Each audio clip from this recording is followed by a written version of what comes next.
मैं डरी सहमी सी बेड के कोने पर बैठी हुई थी। जैसे जैसे रात गहरी होती जा रही थी, मुझे लग रहा था जैसे किसी ने मेरा दिल मुट्ठी में जकड़ लिया हो। और तभी कमरे के दरवाजे पर आहट हुई थी। कमरे के दरवाजे पर जरा सी आहट से ही मेरा दिल कांप कर रह गया था।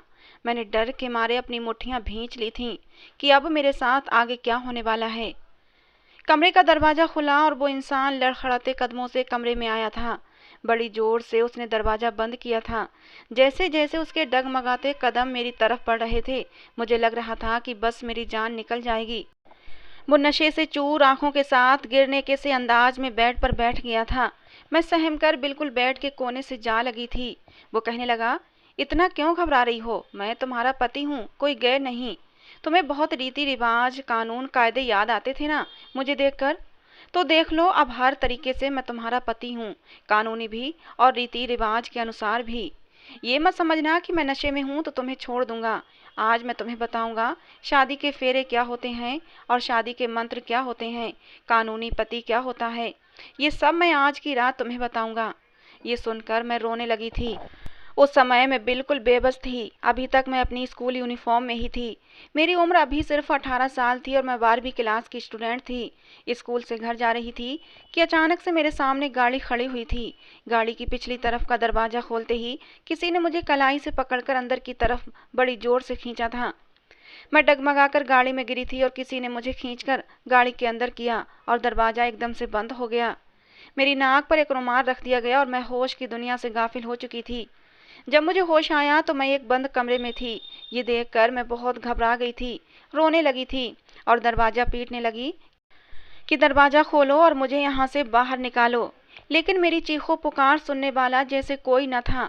रोते रोते मैं बेहाल हो चुकी थी। मेरा गला सूख चुका था और अब दर्द भी करने लगा था। पूरा कमरा बंद था, न वहाँ कोई खिड़की थी न कोई रोशनदान कि मैं अंदाजा लगा सकती मैं कहाँ हूँ, बाहर दिन है या रात हो चुकी है। मैं हर चीज़ से बेखबर थी। 4 घंटे के बाद जब दरवाज़ा खुला तो मेरे सामने जो आदमी खड़ा था, उसे देखकर मैं सांस तक लेना भूल गई थी। उसके साथ 2 मर्द और भी थे। उन्हें देखकर मेरा दिल यूं हो गया था कि जैसे धड़कना भूल गया हो। मुझे लगा कि शायद ये इंसान अपनी बेइज्जती का बदला लेने आया है, मेरी इज्जत को अब दागदार करेगा। लेकिन वो तो मुझे जिंदगी भर का दर्द देना चाहता था। वो कहने लगा, 10 मिनट बाद पंडित जी आएंगे। मैंने शादी के सारे इंतजाम कर लिए हैं। अगर तुम चाहती हो कि मैं तुम्हें तुम्हारे घर इज्जत के साथ भेज दूं, तो फिर पहले इन शादी के पेपरों पर साइन कर दो, बगैर किसी इनकार के। वरना तुम जानती हो कि मैं तुम्हारे साथ क्या कुछ नहीं कर सकता। ये कहने के बाद वो एक वकील को मेरे पास लेकर आया और कुछ पेपर मेरी तरफ बढ़ा दिए। वो वकील भी शायद उसका खरीदा हुआ था। वकील ने मेरी तरफ पेपर किए और मुझसे साइन ले लिए। मैं भी उस समय मजबूर थी।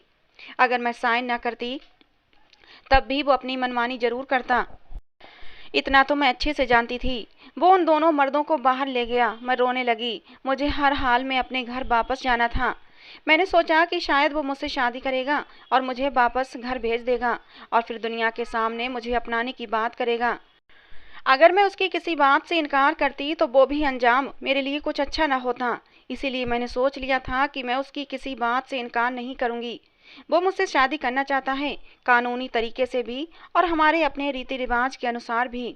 तो मैंने चुपचाप पेपरों पर साइन कर दिए थे और मैंने सोच लिया था कि मैं उसके साथ शादी के साथ फेरे भी लूंगी। मेरे दिमाग में यही चल रहा था कि अगर उस दरिंदे इंसान से बचना है तो वो जैसा भी कहता है वैसा मैं करती जाऊं। क्योंकि मैंने सोचा था कि जब शादी करने के बाद वो मुझे मेरे घर भेज देगा तो मैं अदालत के जरिए उससे तलाक ले लूंगी। लेकिन इस जैसे शैतान इंसान के साथ कभी जिंदगी नहीं गुजारूंगी। लेकिन ये मेरी बहुत बड़ी भूल थी। वो शादी करने के बाद भी और भी गलत इरादे रखता था और मैं उसके गंदे इरादों से बेखबर थी। मैं अपनी खुशफहमी के चलते दिल ही दिल में खुश हो रही थी कि शादी होते ही मैं घर चली जाऊंगी। इसीलिए मैं उसकी सारी बातें मान रही थी, क्योंकि मेरे पास यही एक चांस था अपनी इज्जत बचाने का। जैसे ही पंडित जी आए और वो मुझे बुलाने आया तो मैं बिना किसी इनकार के उसके साथ चल दी थी। मैंने कोई भी ना नुकर नहीं की थी, खामोशी के साथ उसके साथ शादी कर ली। थोड़ी ही देर बाद वो सब लोग चले गए थे, लेकिन वो मुझे कमरे में लाकर बिठा गया था। मुझे लगा अभी थोड़ी देर बाद वो आएगा तो मैं उससे कहूँगी कि मुझे घर छोड़ दे, दुनिया के सामने मुझे इज्जत के साथ अपनाने आना। मैं कुछ नहीं कहूँगी और चुपचाप तुम्हारे साथ चली आऊँगी। लेकिन वो इंसान तो जैसे शादी करने के बाद भूल ही गया था। जैसे जैसे समय गुजर रहा था, मेरा दिल रुकता जा रहा था। मैं उठकर खड़ी हुई, कमरे का दरवाज़ा खटखटाने लगी कि जो तुम चाहते थे मैंने कर तो दिया है, भगवान के लिए दरवाज़ा खोलो, मुझे मेरे घर भेज दो। तुमने मुझसे शादी कर तो ली है, लेकिन विदाई इज्जत और दुनिया वालों के सामने होगी तो मेरी इज्जत रह जाएगी और मेरे सर बदनामी का दाग मत लगाओ। लेकिन बाहर बिल्कुल खामोशी थी। काफ़ी देर तक मैं दरवाज़ा पीटती रही, रोती रही, विनती करती रही, लेकिन बाहर खामोशी का राज था, कोई भी नहीं बोला। थक हार कर मैं दोबारा वहीं बेड पर बैठ गई। सुबह की भूखी प्यासी थी। अब मुझे लग रहा था जैसे मेरा शरीर बेजान सा होने लगा था। पानी का एक घूंट तक मैंने नहीं पिया था। जितना समय गुजर चुका था, मैं ये तो जानती थी कि रात गहरी हो चुकी है। मैं डरी सहमी सी आने वाले समय का इंतजार कर रही थी और तभी दरवाजे पर आहट सुनी थी। जब वो इंसान कमरे में आया तो मैं डर से सिमट गई थी। वो मुझे मेरी वो बात याद दिलाने लगा जिसके बदले के तौर पर उसने मुझसे शादी की थी। मेरा नाम विशाखा है, मैं एक छोटे से गांव की रहने वाली हूँ। मेरा बाप गलत लत का शिकार था। वो नशा करके आता और मेरी माँ को मारता पीटता था। मैं अपने माँ बाप की इकलौती औलाद थी और बहुत खूबसूरत भी थी। मेरी माँ मुझे मेरे बाप के पास भी नहीं जाने देती। जब वो नशे से घर आता, मेरी माँ कहती, तेरा बाप अच्छा इंसान नहीं है, उससे दूर रहना, क्योंकि नशेड़ियों का कोई भरोसा नहीं होता, इन्हें तो रिश्तों का भी लिहाज नहीं रहता। मैं भी अपनी माँ की बात मानती थी और अपने बाप के सामने बहुत कम जाती थी। हाँ, मेरी माँ मुझसे बहुत मोहब्बत करती थी और मैं भी अपनी माँ पर अपनी जान छिड़कती थी। हम दोनों माँ बेटी जैसे तैसे करके अपना गुजारा कर रहे थे। घर के खर्चे से जोड़ तोड़ करके मेरी माँ ने मेरा एडमिशन भी करा दिया था, क्योंकि मुझे पढ़ने का बहुत शौक था।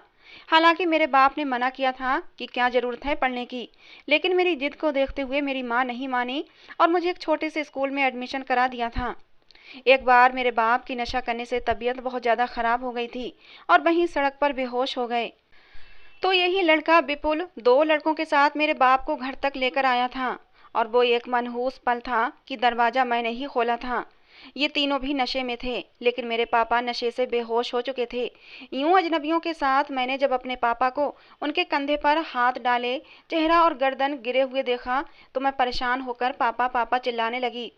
मेरी माँ मेरी चीख सुनकर बाहर आ गई थी। अजनबी और नशे में धोते लोगों को देखकर मेरी माँ मुझे घूर कर देखने लगी और मुझे डांटते हुए कहा, तुम अंदर जाओ, तुम्हारे बाप का तो यही हाल होना था।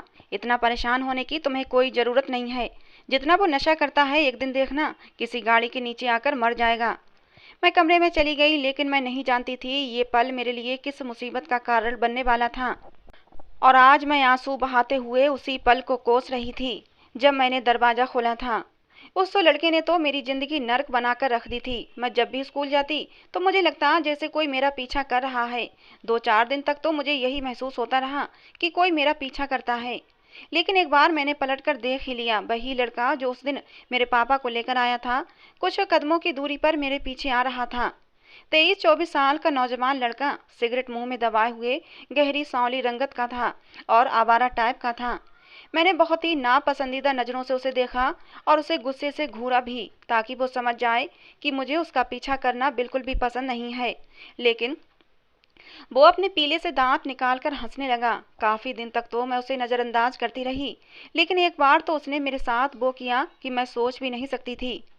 मैं स्कूल से बाहर आई तो वो सामने खड़ा था। मैंने उसे नज़रअंदाज किया और घर की तरफ बढ़ गई।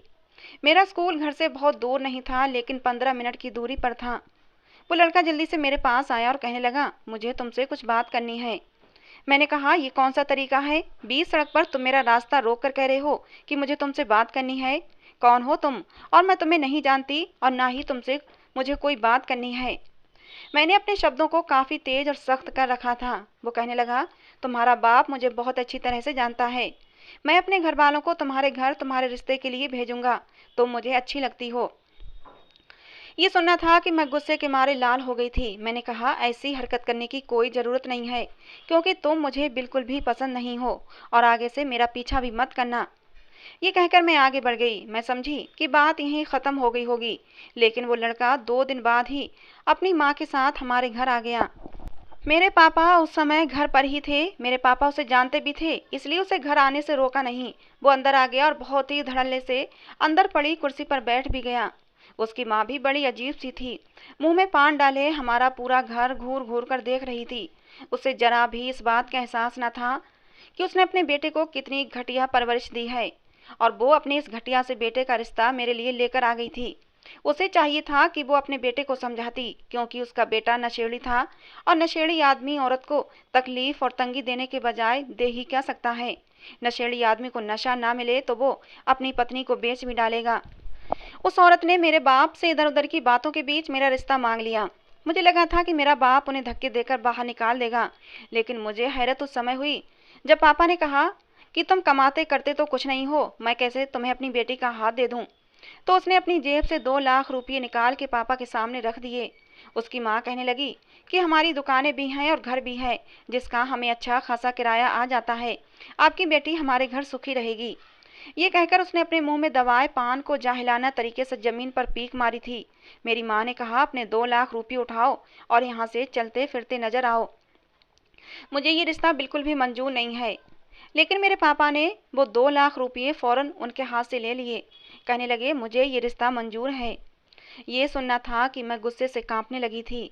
मेरी माँ भी कहने लगी, क्या हो गया है आपको? मैं कभी भी अपनी बेटी किसी भी नशेड़ी के हवाले नहीं कर सकती। पापा कहने लगे, तेरी बेटी कहाँ से आई? वो मेरी बेटी है और मैं पूरे होशो हवास से उसकी शादी इस लड़के से करूँगा। ये सुनने की देर थी कि मैं फौरन कमरे से बाहर निकल आई और मैंने गुस्से से चीखते हुए पापा से कहा कि मुझे ये रिश्ता बिल्कुल भी मंजूर नहीं है। मेरे मुंह से इनकार सुनना था कि उस लड़के की माँ अपने बेटे को घूरने लगी। कहने लगी, कमबख्त, तू तो कहता था लड़की से तेरी मोहब्बत का चक्कर है और ये तो इनकार कर रही है। ये सुनना था कि मैं और भी गुस्से से लाल पीली हुई थी। मैंने कहा, मैं इस जाहिल गवार को बिल्कुल भी पसंद नहीं करती। बेहतर है कि आप लोग यहाँ से निकल जाएं। लेकिन वो लड़का गुस्से से खड़ा हुआ, अपनी माँ को कहने लगा, माँ, अपने हाथ में पहनी अंगूठी तो मुझे दें। मैं इसे अभी बताता हूँ कि मैं क्या कर सकता हूँ। इसकी हिम्मत कैसे हुई मेरे लिए इनकार करने की? आखिर मुझ में ऐसी कौन सी कमी है? मैं इसके इनकार को नहीं मानता। ये सुनना था कि मेरी माँ भी गुस्से से कहने लगी, तुम जबरदस्ती क्यों ये सब कर रहे हो जब हमारा दिल नहीं मान रहा? लेकिन मेरे पापा मेरी माँ से लड़ने लगे। कहने लगे, विशाखा मेरी बेटी है, मैं चाहे इसे कुएं में फेंक दूं, तुम कौन होती हो मना करने वाली? फिर वो उस लड़के से कहने लगे कि पहनाओ मेरी बेटी को अंगूठी, मैं भी देखता हूँ कि तुम्हें कौन रोकता है। पापा ने मेरी माँ का हाथ जोर से पकड़ा और उन्हें कमरे में ले जाकर बंद कर दिया। मैंने कहा, पापा, मुझे नहीं करनी इस लड़के से शादी। आप क्यों मेरे साथ जबरदस्ती कर रहे हैं? लेकिन मेरे पापा ने मेरी एक न सुनी और उस औरत ने अपने हाथ से एक पुरानी सी सोने की अंगूठी निकालकर अपने बेटे के हाथ पर रख दी। वो बहुत ही ढीठ अंदाज में मुस्कुराता हुआ मेरी तरफ बढ़ा था। मैं कुछ कदम पीछे हटी थी। मैंने कहा, देखो, मेरे पास मत आना, खबरदार जो तुमने मेरा हाथ पकड़ने की कोशिश भी की तो। लेकिन उसने बड़ी बेदर्दी से मेरा हाथ पकड़कर खींचा था और अंगूठी जबरदस्ती मेरी उंगली में पहना दी। कहने लगा, लो, आज के बाद तुम मेरी अमानत हो। अब तुम्हारी शादी होगी तो सिर्फ और सिर्फ मुझसे, समझी? ऐसा कहकर उसने अपनी माँ की तरफ देखा। उसकी माँ ने अपने पास मौजूद पर्स से 5,000 रुपये निकाल कर मेरे हाथ पर रख दिए और कहने लगी कि बस, हम बात पक्की कर चुके हैं, अगले हफ्ते आएंगे और हम अपनी बहू को अपने घर ले जाएंगे। मेरे पापा तो उन 2 लाख को बार बार गिन रहे थे और खुश हो रहे थे। मैं जानती थी मेरा बाप बड़ा ही लालची है और पैसों की खातिर कुछ भी कर सकता है। मेरी माँ दरवाज़ा खटखटा रही थी। मैंने आगे बढ़कर दरवाज़ा खोल दिया। मेरी माँ तो सर पीट कर रह गई थी। वो मेरे बाप को धक्का देकर बोली, तुम कैसे बाप हो? लोग अपनी बेटियों के लिए अच्छे नसीबों की प्रार्थनाएं करते हैं, उनके लिए अच्छे रिश्ते ढूंढते हैं, और तुमने अपनी इकलौती बेटी की मंगनी एक नशीले से कर दी। मगर मेरे बाप ने उन लोगों के सामने ही मेरी माँ के मुंह पर थप्पड़ मार दिया और कहने लगा, ये मेरी बेटी है, मैं जो मर्जी करूं, तुम कौन होती हो मुझे सलाह मशवरा देने वाली? अब अगर तूने अपने मुंह से एक शब्द भी निकाला तो मैं तुझे अभी के अभी धक्के मार कर घर से निकाल दूंगा। इतना सुनना था कि मेरी माँ खामोश हो चुकी थी। वो लड़का बड़ी बेशर्म नज़रों से मुझे देखने के बाद अपनी माँ के साथ वहाँ से चला गया था, जबकि मैं अपने हाथ में मौजूद वो अंगूठी देखती रह गई थी। कितनी देर तक तो मुझे कुछ समझ ही नहीं आ रहा था, और जब थोड़ी देर बाद मुझे होश आया तो गुस्सा अंगूठी पर ही निकाल दिया। अंगूठी को अपनी उंगली से निकाल कर मैंने बाहर फेंक दिया। मेरे लिए वो अंगूठी नहीं बल्कि जंजीर थी। नफरत सी महसूस हुई थी मुझे। मैंने अंगूठी उतार कर वहीं फेंक दी और कहने लगी, मैं उस लड़के के साथ शादी नहीं करने वाली। जब मेरे बाप ने ये देखा तो गुस्से से आग बबूला हो गया। मैं जैसे ही कमरे में जाने लगी उसने मुझे मेरी चोटी से पकड़ लिया और दीवार से पटक कर कहने लगा, तेरी इतनी हिम्मत जो तू मेरी बात पर इनकार करे। वो अंगूठी उठा और वापस अपने हाथ में पहन, वरना तेरा वो हाल करूंगा कि तू देखती रह जाएगी। बाप की मार खाकर मजबूरन मुझे वो अंगूठी दोबारा अपनी उंगली में पहननी पड़ी।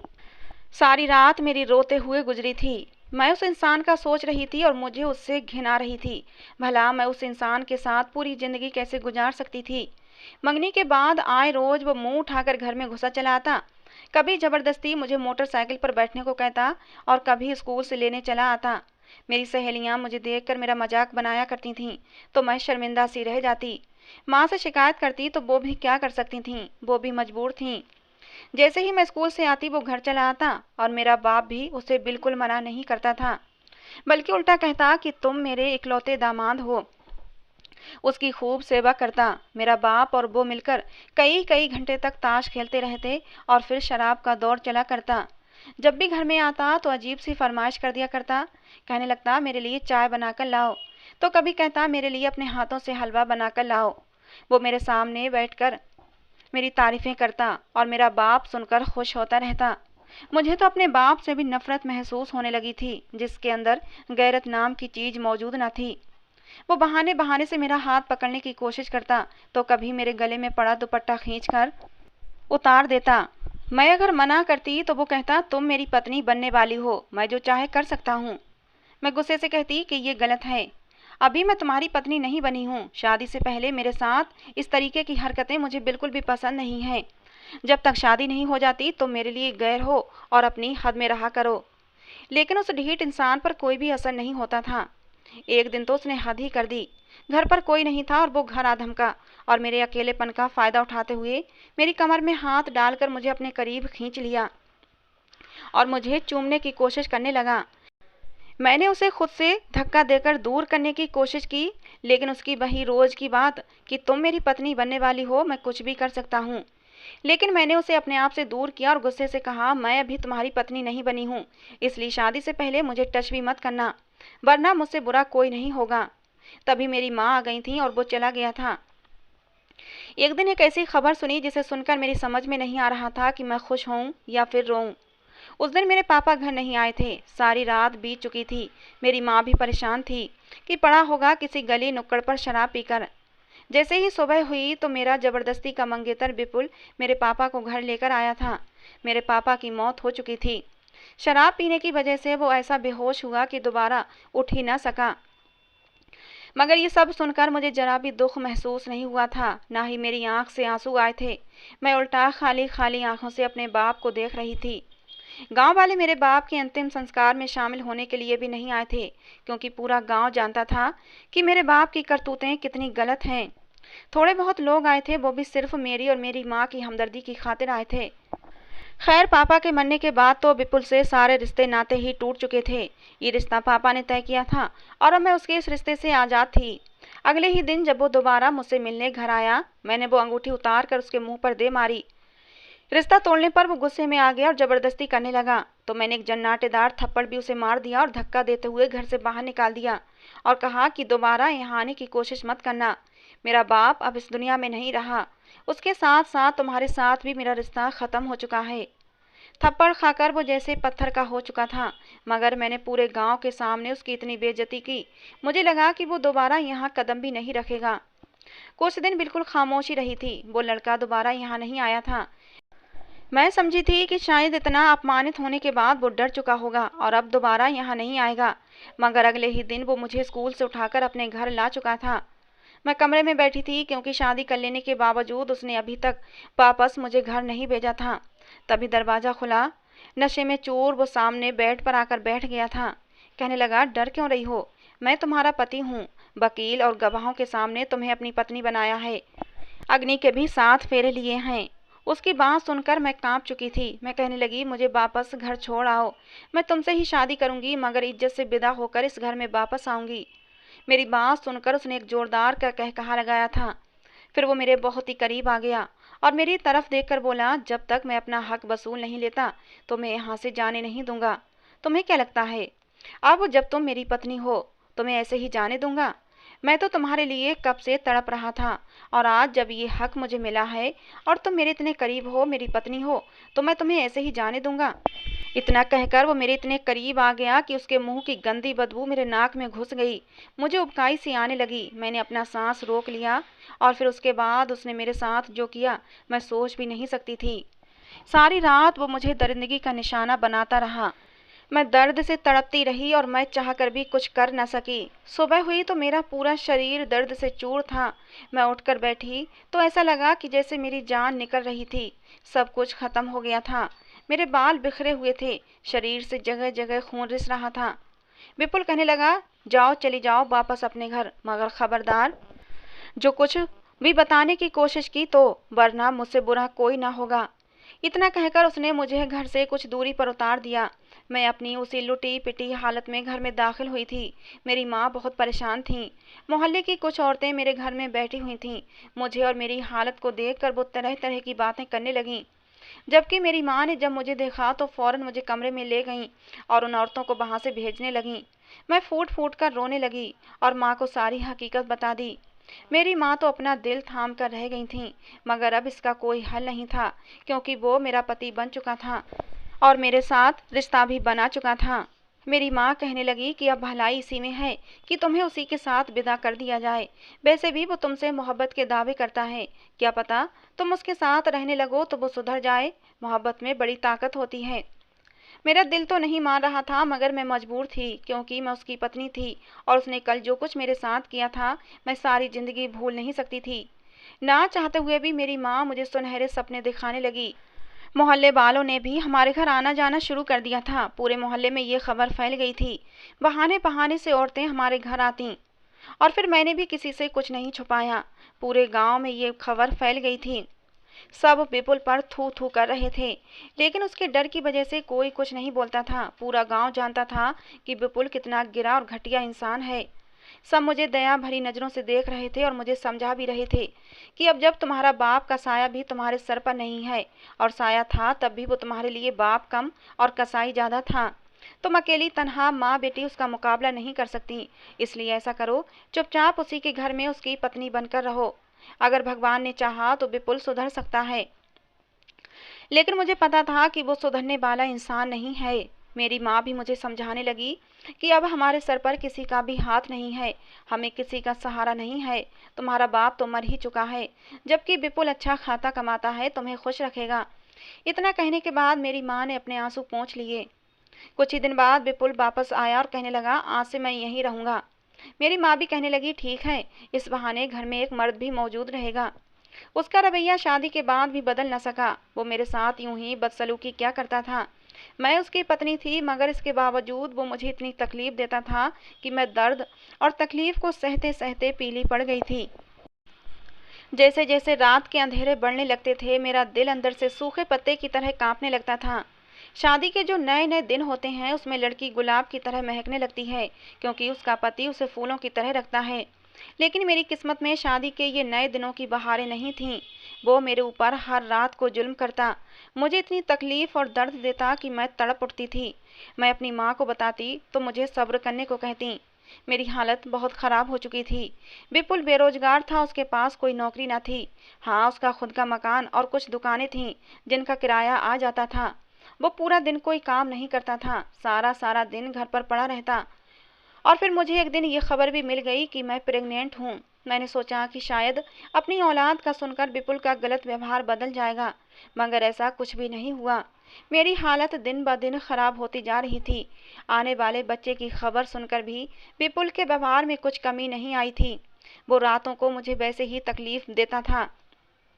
डॉक्टर ने मुझसे कहा कि तुम अपने पति से दूर रहो, वरना तुम्हारे बच्चे की जान को खतरा हो सकता है। मैंने जब ये बात विपुल को बताई तो वो गुस्सा हो गया और कहने लगा, ये बताने वाली डॉक्टर कौन होती है? अगर मैं अपनी शारीरिक ज़रूरतें तुमसे पूरी नहीं करूँगा तो फिर किससे करूँगा? और क्या जो औरतें उम्मीद से होती हैं वो अपने पति की ज़रूरतें पूरी नहीं करती? मैंने कहा, लेकिन डॉक्टर ने कहा है कि बच्चा बहुत कमज़ोर है और तुम मुझे जिस तरह दर्द देते हो, बच्चे की जान को खतरा हो सकता है। मेरा इतना सुनना था कि उसने एक गंदा सा कहकहा लगाया और कहने लगा, ठीक है, मैं एक मर्द हूँ और मेरी भी कुछ शारीरिक ज़रूरतें हैं जिन्हें मैं ज़रूर पूरा करूँगा। अगर तुमसे नहीं तो फिर तुम्हारी माँ मेरी ज़रूरत को पूरा करेगी। मेरा ये सुनना था कि मेरे पैरों के नीचे से ज़मीन निकल चुकी थी। मैं उससे कहने लगी, तुम ऐसा कैसे कर सकते हो? वो तुम्हारी माँ की जगह है, तुम्हारी सास है। मगर अगले पल उसने जो किया उसके बारे में मैं सोच भी नहीं सकती थी। वो उठा और मेरी माँ के पास चला गया और मेरी माँ को ज़बरदस्ती घसीट कर अपने कमरे में लेकर जाने लगा और बोला कि अब मैं तुम्हें बताऊंगा कि मैं आगे क्या कर सकता हूँ। वो मेरी माँ को कमरे में लेकर जा रहा था और मैं ये मंजर देख न सकी। मैं उसको खबरदार करने लगी। तभी मेरी नज़र आंगन में पड़ी हुई कुल्हाड़ी पर पड़ गई। मैंने उस कुल्हाड़ी को उठाया और कहने लगी, छोड़ दो मेरी माँ को। अगर तुमने मेरी माँ के साथ कुछ भी गलत किया तो मैं तुम्हें जिंदा नहीं छोड़ूंगी। ये सुनकर वो हंसने लगा, कहने लगा, तुम में इतनी हिम्मत नहीं है कि तुम मुझे मार सको। मैं नहीं जानती थी कि उस समय मेरे अंदर इतनी हिम्मत कहाँ से आई थी, मगर मैंने विपुल के सर में कुल्हाड़ी दे मारी थी। खून के फव्वारे छूट पड़े थे। कुछ देर बाद ही वो तड़प तड़प कर जमीन पर ढेर हो चुका था। शोर की आवाज़ सुनकर मोहल्ले वाले भी आ चुके थे, मगर जब उन्होंने विपुल को देखा तो कहने लगे, इसका यही अंजाम होना चाहिए था, ये इसी काबिल था। उसके बाद पूरे मोहल्ले ने मिलकर खुफिया तरीके से उसका अंतिम संस्कार कर दिया। किसी को कानो कान खबर भी न होने दी। मैं और मेरी माँ गांव छोड़कर शहर चले आए। यहाँ आकर मैं पढ़ाई के साथ साथ नौकरी भी करने लगी थी और मेरी माँ कपड़े सिलाई करके गुजारा करने लगी। कुछ महीने के बाद मैंने एक मरी हुई बच्ची को जन्म दिया था। बेटी के मर जाने का मुझे दुख था, मगर ये सोचकर तसल्ली हो गई थी कि शायद इसी में इसकी भलाई थी। शहर आए हुए हमें 2 साल हो चुके हैं। मैं एक छोटी मोटी सी नौकरी करके अपना और अपनी माँ का पेट पाल रही थी कि तभी मेरे लिए एक रिश्ता आया। ये रिश्ता मेरी माँ की एक जानने वाली ने कराया था। लड़के की पहली पत्नी मर चुकी थी। बच्चे को जन्म देते ही उसकी पत्नी मर गई थी। छोटी सी नवजात बच्ची थी जिसे पालने के लिए माँ की ज़रूरत थी और इसीलिए वो शादी करना चाहता था। मेरी माँ ने जब ये रिश्ता मेरे सामने रखा और कहा, लड़का अच्छा पढ़ा लिखा है, तुम्हें खुश रखेगा, तो मैंने भी इस रिश्ते के लिए हाँ कर दी थी। जिंदगी में कोई खुशी या उमंग तो बची नहीं थी। हाँ, जब उस मासूम बच्ची का सोचा तो मेरे दिल में उसके लिए ममता उमड़ आई थी। मैंने सोचा, वो छोटी सी नवजात बच्ची है, उसे माँ की सख्त ज़रूरत है। मैं उसे माँ का प्यार दूंगी। पता नहीं कोई दूसरी सौतेली माँ आएगी, वो कैसी होगी। मैं उस बच्ची का अच्छे से ध्यान रखूंगी। यही सोचकर मैंने रिश्ते के लिए हाँ कर दी थी। मेरी माँ ने मेरी शादी कर दी और मैं अपनी ज़िंदगी में आगे बढ़ गई। मेरा पति बहुत ही अच्छा है। मैं उसकी बच्ची का एक सगी माँ की तरह ध्यान रखती हूँ। ये देखकर मेरे पति के दिल में मेरे लिए और भी इज्जत बढ़ गई है। मैं अपने परिवार में बहुत खुश हूँ, लेकिन अब भी जब गुजरा हुआ समय याद आता है तो मेरी आत्मा कांप जाती है। तो दोस्तों, ये थी आज की हमारी कहानी। आपको कैसी लगी ज़रूर बताना। पसंद आई हो तो प्लीज़ लाइक करना। रोज़ एक नई कहानी सुनने के लिए हमारे चैनल को भी सब्सक्राइब करना। कहानी को अंत तक सुनने के लिए आप लोगों का बहुत बहुत धन्यवाद दोस्तों। मिलते हैं अगली किसी नई कहानी के साथ।